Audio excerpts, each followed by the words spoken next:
Hi friends, welcome to ಗೃಹಿಣಿ all in one by Seema.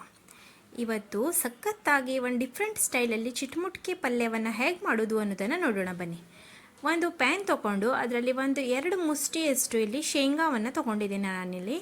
ಅದನ್ನು ಚೆನ್ನಾಗಿ ರೋಸ್ಟ್ ಮಾಡ್ಕೊಳ್ತಾ ಇದ್ದೀನಿ. ನೋಡಿ, ಅದನ್ನು ಕತ್ತಿಸ್ಬೇಡಿ, ಹಾಗೆ ಚೆನ್ನಾಗಿ ಇದನ್ನು ಹೇಗೆ ಅಲುಗಾಡಿಸ್ತಾ ಚೆನ್ನಾಗಿ ಮಾಡಿ ರೋಸ್ಟ್ ಮಾಡ್ಕೊಳ್ಳಿ. ಈ ಥರ ಆದರೆ ಸಾಕು. ಈಗ ಅದನ್ನು ಸ್ವಲ್ಪ ತಂಪಾಗಲಿಕ್ಕೆ ಬಿಡಿ. ತಂಪಾದ ನಂತರ ಮಿಕ್ಸರ್ ಜಾರಲ್ಲಿ ಹಾಕ್ಕೊಂಡು ಸ್ವಲ್ಪ ತರ್ತರಿಯಾಗಿ ಇದನ್ನು ರುಬ್ಕೊಳ್ಳಿ.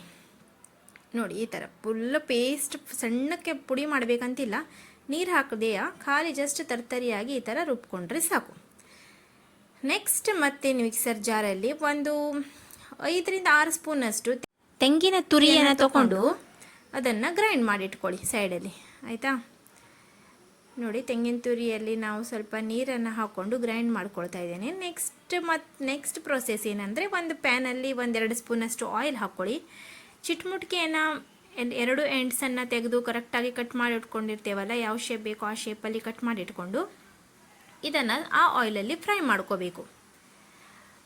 ಸ್ವಲ್ಪ ತಿರುಗಿಸ್ತಾ ಇರಬೇಕಾಗ್ತದೆ ಸ್ಪೂನ್ ಸಹಾಯದಿಂದ, ಇಲ್ಲಾಂದರೆ ಕತ್ತು ಹೋಗ್ತದೆ ಅದು. ನೋಡಿ, ಈ ಥರ ಸ್ವಲ್ಪ ದೊಡ್ಡ ಸಣ್ಣ ಗ್ಯಾಸ್ ಮಾಡಿಕೊಂಡು ಮೀಡಿಯಮಲ್ಲಿ ಇಟ್ಕೊಂಡು ಫ್ರೈ ಮಾಡ್ಕೊಳ್ಳಿ ಚೆನ್ನಾಗಿ. ಅದು ಗೊತ್ತಾಗ್ತದೆ ಫ್ರೈ ಆದ ನಂತರ ನಿಮಗೆ ತಾನೇ ಸ್ವಲ್ಪ ಕಲರ್ ಚೇಂಜ್ ಆಗ್ತಾ ಬರ್ತದೆ. ಹಾಗೆ ರೋಸ್ಟ್ ಆದ ನಂತರ ಅದು ನಿಮಗೆ ಡಿಫ್ರೆಂಟಾಗಿ ಕಾಣ್ತದೆ ಅದು ಫ್ರೈ ಆಗಿದೆ ಅಂಥೇಳಿ. ಹಾಗೆ ಅದನ್ನು ಎತ್ತಿಟ್ಕೊಂಬಿಡಿ ಸೈಡಿಗೆ. ನೆಕ್ಸ್ಟ್ ಒಂದು ಪ್ಯಾನಲ್ಲಿ ಆಯಿಲ್ ಹಾಕಿ ಅದರಲ್ಲಿ ಸಾಸಿವೆಯನ್ನು ಹಾಕಿ ಚೆನ್ನಾಗಿ ಸಿಡಿಸ್ಕೊಳ್ಳಿ. ಸಾಸಿವೆ ಚೆನ್ನಾಗಿ ಸಿಡಿತು ಅಂದಮೇಲೆ ಅದರಲ್ಲಿ ಜೀರಿಗೆನ ಹಾಕ್ಕೊಳ್ಳಿ. ಹಾಗೆ ನಾನಿಲ್ಲಿ MTR ಹಿಂಗ್ ಪೌಡರನ್ನು ಯೂಸ್ ಮಾಡ್ಕೊಳ್ತಾ ಇದ್ದೇನೆ.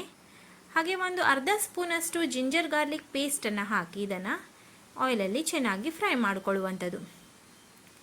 ಇದು ಚೆನ್ನಾಗಿ ಫ್ರೈ ಆದ ನಂತರ ಇಲ್ಲಿ ಒಗ್ಗರಣೆ ಸೊಪ್ಪನ್ನು ಕಟ್ ಮಾಡಿ ಹಾಕ್ಕೊಂಡಿದ್ದೇನೆ. ಹಾಗೆ 1-2 ದೊಡ್ಡ ಈರುಳ್ಳಿಯನ್ನು ತಗೊಂಡು ಇಲ್ಲಿ ಹಾಕ್ಕೊಂಡು ಚೆನ್ನಾಗಿ ಫ್ರೈ ಮಾಡಿಕೊಳ್ಳುವಂಥದ್ದು. ನೋಡಿ, ಇದು ಹಸಿ ವಾಸನೆ ಎಲ್ಲ ಹೋಗಬೇಕು. ಹಾಗೆ ಈರುಳ್ಳಿ ಸ್ವಲ್ಪ ಕಲರ್ ಚೇಂಜ್ ಆಗಬೇಕು, ಟ್ರಾನ್ಸ್ಪರೆಂಟಾಗಿ.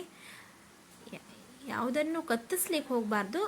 ಸಿಮ್ಮಲ್ಲಿ ಅಲ್ಲಿ ಇಟ್ಕೊಂಡು ನಾವು ಲೋ ಮೀಡಿಯಮ್ ಮಾಡಿಕೊಂಡು ಅದನ್ನು ಚೆನ್ನಾಗಿ ಹುರ್ಕೊಳ್ಳುವಂಥದ್ದು. ಇಲ್ಲಿ ಅರಿಶಿನ ಪುಡಿಯನ್ನು ಹಾಕ್ಕೊಂಡಿದ್ದೇನೆ, ಖಾರ ಪುಡಿ, ಹಾಗೆ ಜೀರಿಗೆ ಪುಡಿ, ಮತ್ತು ಇಲ್ಲಿ ಕೊತ್ತಂಬರಿ ಪುಡಿ, ಮತ್ತು ಇದು ಗರಂ ಮಸಾಲ ಪುಡಿ. ಇಷ್ಟನ್ನು ಹಾಕ್ಕೊಂಡು ಈಗ ಅದನ್ನು ಸಹ ಆಯಿಲಲ್ಲಿ ಈರುಳ್ಳಿಯೊಂದಿಗೆ ಚೆನ್ನಾಗಿ ಹುರ್ಕೊಳ್ಳುವಂಥದ್ದು. ನೋಡಿ, ಈ ಥರ ಅದು ಎಲ್ಲ ಮಸಾಲೆ ಪೌಡರ್ಸ್ ಏನಿದೆ ಅದನ್ನು ಈ ಥರ ಎಣ್ಣೆಲಿ ಹುರಿಯೋದ್ರಿಂದ ಅದು ಸ್ಮೆಲ್ನೂ ಚೆನ್ನಾಗಿ ಕೊಡುತ್ತೆ ಹಾಗೂ ಟೇಸ್ಟ್ನೂ ಚೆನ್ನಾಗಿ ಬರುತ್ತೆ. ಏನು ನೀವು ತೆಂಗಿನ ತುರಿಯನ್ನು ರುಬ್ಕೊಂಡಿದ್ರಲ್ಲ ಅದನ್ನು ಸಹ ಇದರಲ್ಲಿ ಹಾಕ್ಕೊಳ್ಳೋದು. ನಿಮಗೆ ಚಲೋ ಪೇಸ್ಟಾಗಿ ರುಬ್ಕೋಬೇಕಂದ್ರೆ ಹಾಗೆ ಮಾಡಿ, ಬೇಕಂದರೆ ಈ ಥರ ನುಣ್ಣೆ ಸ್ವಲ್ಪ ತರತರಿಯಾಗಿ ರುಬ್ಕೊಂಡ್ರೂ ಅಡ್ಡಿಲ್ಲ. ಅದಕ್ಕೆ ರುಚಿಗೆ ತಕ್ಕಷ್ಟು ಉಪ್ಪನ್ನು ಹಾಕ್ಕೊಳ್ಳುವಂಥದ್ದು. ಹಾಕ್ಕೊಂಡು ಚೆನ್ನಾಗಿ ಫ್ರೈ ಮಾಡ್ಕೊಳ್ಳಿ. ಈ ಥರ ಮೊದಲೇ ಏನು ನೀವು ಚಿಟ್ಮುಟ್ಕಿಯನ್ನು ಎಣ್ಣೆಯಲ್ಲಿ ಹುರಿದಿಟ್ಕೊಂಡಿದ್ರಲ್ಲ ಸ್ವಲ್ಪ, ಅದನ್ನು ಈಗ ಇದರಲ್ಲಿ ಮಿಕ್ಸ್ ಮಾಡುವಂಥದ್ದು.